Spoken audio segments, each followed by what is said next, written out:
Okay, but actually, that is nearly a perfect argument. So it depends on the circumstances. So what you're going to do is you're going to wait until the circumstances, and then you're going to begin the process of trying to see whether you can intervene. Too late. It's probably going to be difficult enough through the United Nations as it is. So let me put an alternative to you just for a moment, which is Russia and China tell you that they are going to veto any such resolution in the Security Council. The only thing standing between the rebels and Tripoli is Colonel Gaddafi's air force, and he sends it up to bomb the hell out of them, and it makes the difference between success and failure. I know that I'm kind of loading it, etc. But it is very definitely an intervention at that point to enforce a no-fly zone. You're going to have to take out his air defences. Under those circumstances, let's have a vote. Who would be in favour of doing that? Britain and America and maybe a couple of others. And who would be against? Right, a lot of people haven't voted, but I'd say under those circumstances, my interveners have it.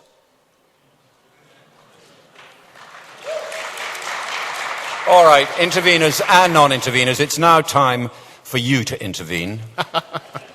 So we have some microphones wandering up and down the hall. Can I have a show of hands for the first set of questions, please, which I hope will be evenly addressed to our two discussants.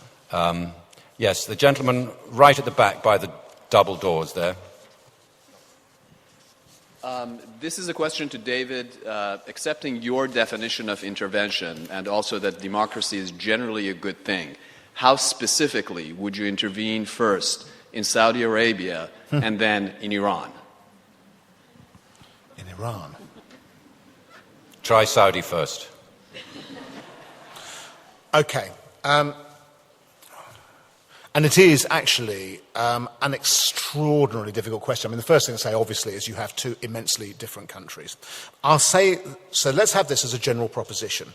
It would be good for us, and it would be good long-term for the region, if both Iran and Saudi Arabia were to move towards becoming liberal democracies under the rule of law. In other words, I don't accept that there is some kind of notion which suggests that these countries are inured or culturally averse by the very nature of their histories and backgrounds to the notion that the people there should have the right to participate in the forming of government and should have the right to self-expression.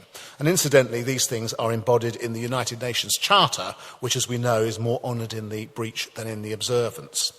Now, in particular, intervention in those countries does not arise in the sense that we are talking about, unless there were to be significant movements by the peoples in those countries themselves that in some way or another we felt obliged or felt it necessary to help. In other words, it had come to a decision point. But let me tell you what I think is a problem. And in the case of Iran, one of the things that has been extremely difficult in Iran has been to keep the balance right between supporting Democrats and being not seen to intervene, because there, being seen to intervene too heavily really does count against the pro-democracy forces. In Saudi Arabia, I'm worried about something else, and it is the sort of thing which we've discovered with regard to Gaddafi. It is that the degree of support in weapons terms and in other terms that we have effect and the sort of intertwined nature of the relationship that we have to Saudi Arabia compromises our capacity to be seen as being on the side of reform. Now, it may be, actually, and Rory can put me straight here, that actually incredible efforts are going on behind the scenes to influence the Saudis, the Saudi royal family, in the direction of reform. If so, that's right. But I can't help reflecting on what happened after Blair had tried to bring Libya in from the cold of being a pariah state, which was that a lot of people subsequently saw Libya and treated Libya not as if it were a pariah state coming in from the fold, but as if it were an absolutely golden opportunity to make lots of money and to encourage the scions of the ruling dictator's family. I think that is extremely problematic. And one of the reasons it's problematic is that when democratic organisations are set up there and are moving, and it can happen at an extraordinary pace, then it's very unlikely that they will regard the West and Western forms as having been on their side. But in terms of what you mean, in terms of direct intervention as opposed to a foreign policy objective, I can see no, at the moment, useful way in which we could intervene against the sovereign governments of Iran or Saudi Arabia, save over the question of Iranians, of the Iranian nuclear program, which I think is a matter of very real concern. And there we have a series of UN resolutions, but the problem we have is ensuring that in that context other countries are on board with enforcing them, particularly China and Russia, whose notion of intervention, Rory, is extremely low threshold. Their idea of intervention is practically you say anything about what happens in their country constitutes intervention. It's even lower than mine. Rory, do you want to add to that, or should we go to a new question? Maybe a new question, yeah. Okay, next question, please. Right. We've got a lady over right at the back there, and then after that, I'll take that gentleman holding up his hand with the tie. Tony. The change is happening today in the Arab world by popular uprising, which means that people in the Arab world understand that they can make change and they don't need any foreign intervention. If the situation in Iraq, during the situation, the intervention in Iraq, local people were very less responsive. What are your expectations today, while local communities understand that they can make change themselves and much better than any foreign intervention? Thank you for that excellent question. And incidentally, while answering that, Rory, I'd quite like your opinion on whether you think, had we not gone into Iraq, the same things that we're seeing elsewhere might, with Saddam still in power or one of his children, might we not be seeing the Arab Spring in Iraq too? I think that's a very good question, because I think it points to one of the things which is forgotten in this debate. All of us would like to feel that, if you take that case which David keeps pushing about a no-fly zone, all of us would like to feel that if there was a real pressing moral obligation, if Gaddafi was doing something really horrible, impose a no-fly zone, regardless of the Chinese and Russians, just go for it. Right?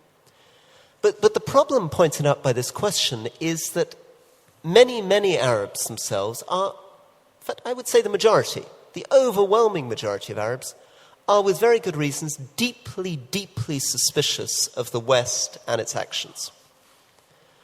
And this fact is something we need to take on board.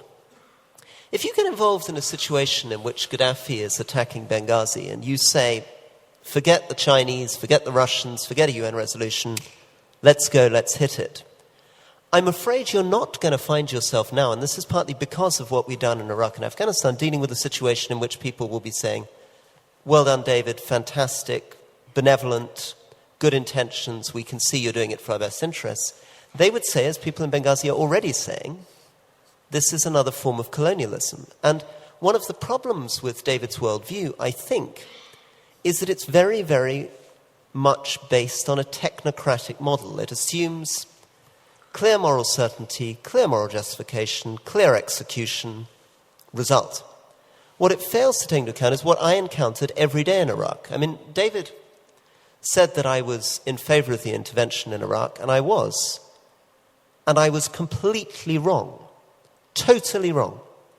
What I realized on the ground in Iraq is that despite all the kinds of things that I believed and David believed in March or April of 2003, about how horrible Saddam was, about how much good we could do, about how the people, like the French, trying to block the UN resolution were motivated by the wrong things.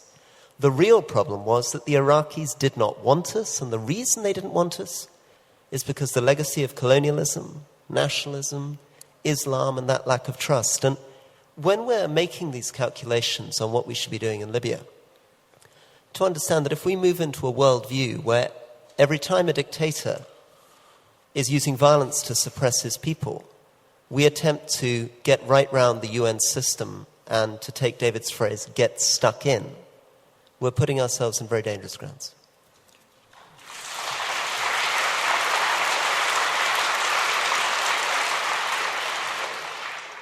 Should we have the technocrat answer that? Yes, I mean, I think I am open to the accusations that Rory makes. I think it's true. I think it is possible. I think he does it too to a certain extent, but I think I certainly have done it to create for yourself an idealisation of how something will be because you want it enough. I think that's entirely the case. But the problem is that these do not just attend action, they attend inaction too. That is really the greatest difficulty, and I think that's where Rory is going to have to give it over to me as well. Because what he is posing is how some Arabs may, and actually I would dispute it, but let's say for the sake of argument that some of it is true, react, let's say, to an intervention on the side of those people in Benghazi in the situation where they're being bombed by Gaddafi. Let us imagine the contrary.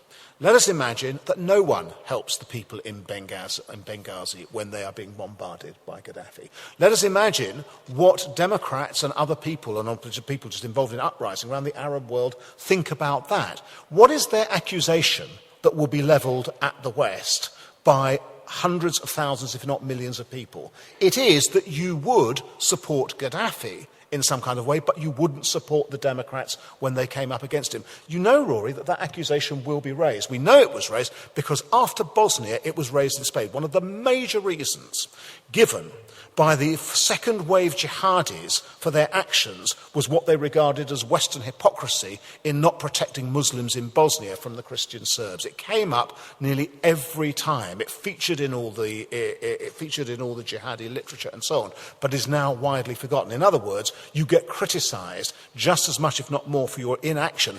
But it also has this consequence. Not only have you not acted, but you've still got bloody Gaddafi. In that.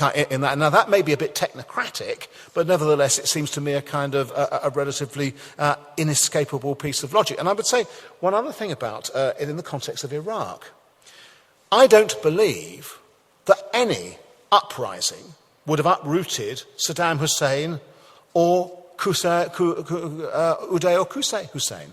They simply, I mean, in the end, it depends upon whether the person in power is prepared to use the forces at their disposal, and those forces are strong enough in order to suppress it, and is prepared to shed enough blood to do it. And Saddam Hussein always was, and he would have been again. It's a fantasy to believe that he would have been taken out by the Arab insurrection. We can speculate about whether there would be any Arab insurrections without the Iraq Just invasion. before going to that question there, Rory, you wanted a quick comeback. Make it quick.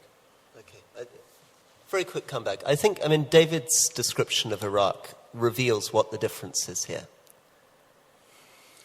Inaction and action are different moral issues. And in relation to Iraq, we have to face the fact that on the one hand, David is saying if we hadn't intervened, Saddam would still be in place. But that does not, even if it were true, prepared to grant it's true, does not justify the sacrifice of probably 150,000 Iraqi lives, thousands of NATO lives, the expenditure of $3 trillion, the complete destruction of the credibility and reputation of the United States and its allies in the Middle East. None of that was worth it, and David has to get out of a worldview where speculation about leaders in other countries and sense of moral obligation drives us into that kind of horror.